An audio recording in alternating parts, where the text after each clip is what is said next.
Praise the Lord. லூக்கா சுவிசேஷம் 24ஆம் அதிகாரம் 5-6 வசனங்களை பார்க்கும் பொழுது, உயிரோடு இருக்கிறவரை நீங்கள் மரித்தோரிடத்தில் தேடுகிறதென்ன? அவர் இங்கே இல்லை, அவர் உயிர்த்தெழுந்தார் என்று சொல்லுகிறதை நாம் பார்க்கிறோம். கிறிஸ்தவர்கள் என்று சொல்லிக் கொள்ளுகிற நமக்குள்ளாக இயேசு கிறிஸ்துவை தேடும் பொழுது அவரை நம்மிலே காண முடியாத மாயமான வஞ்சிக்கப்படுகிற ஒரு கடைசி காலகட்டத்தில் நாம் வாழ்ந்து கொண்டிருக்கிறோம். பிரியமானவர்களே, கிறிஸ்தவன் என்று சொன்னால் கிறிஸ்துவை உடையவன். இயேசு கிறிஸ்துவினுடைய குணாதிசயங்கள், அவரிலே காணப்பட்ட அத்தனை கனிகள் எல்லாம் நமக்குள்ளாக வெளிப்பட வேண்டும். பிரியமானவர்களே, இல்லாத பட்சத்துல நாம் நடமாடுகிற பிணமாக காணப்படுகிறோம். நம்மை காண்கிறவர்கள் இயேசுவை காண வேண்டும். நமக்குள்ளாக இயேசு வாசம் பண்ணுகிறார் என்பதை அவர்கள் அறிந்து கொள்ள வேண்டும். பிரியமானவர்களே, நாம் கல்லறைகளாகவே இருப்பது தேவ சித்தம் அல்ல.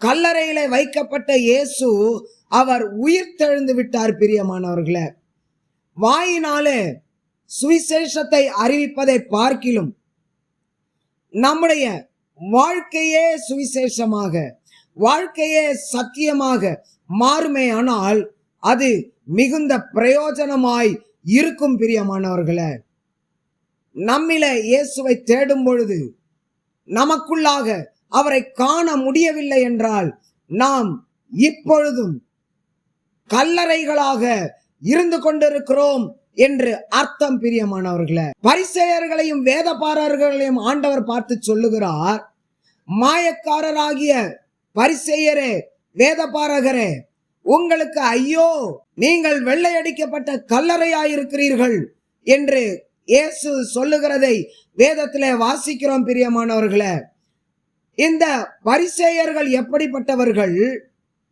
நியாயப்பிரமாணத்தை, மோசேயின் நியாயப்பிரமாணத்தை, மற்ற அத்தனை நியாயப்பிரமாணங்களையும் அப்படியே கடைபிடிக்கிறவர்கள். ஓய்வு நாளை எப்படி ஆசரிக்க வேண்டும் என்று சொல்லி வேதாகமத்தில் எழுதி வைக்கப்பட்டிருக்கிறதோ அதை அப்படியே ஆசரிக்கிறவர்கள்.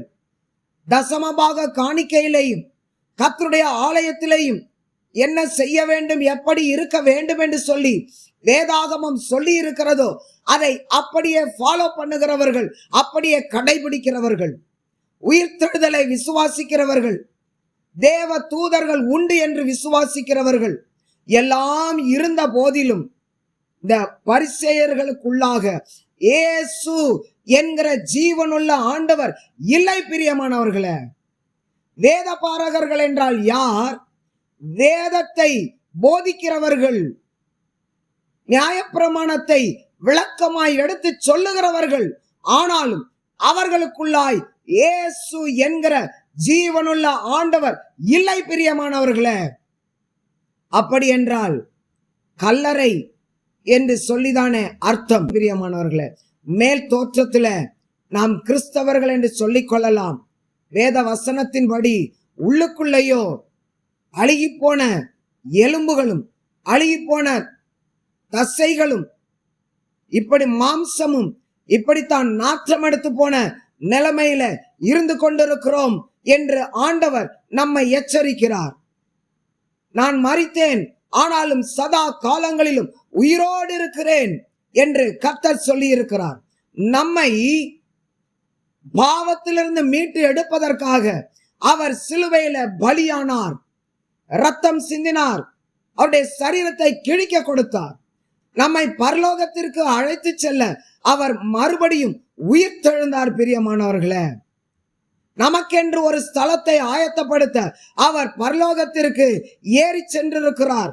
அதுவரை நம்மை தேற்றுவதற்கு தேற்றரவாளன் ஆகிய பரிசுத்த ஆவியானவராய் அவர் கிரியை செய்து கொண்டிருக்கிறார்.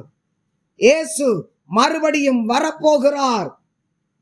இயேசுவை எதிர்கொண்டு நாம் போக ஆயத்தமாய் இருக்கிறோமா, அல்லது இன்னமும் கல்லறைகளாகத்தான் காணப்படுகிறோமா? பிரியமானவர்களே, உயிர்த்தெழுந்த இயேசு கல்லறைக்குள்ளாக மறுபடியும் அவர் அடங்கி கிடக்க கூடாதவர், அடங்கி கிடக்க விரும்பாதவர்.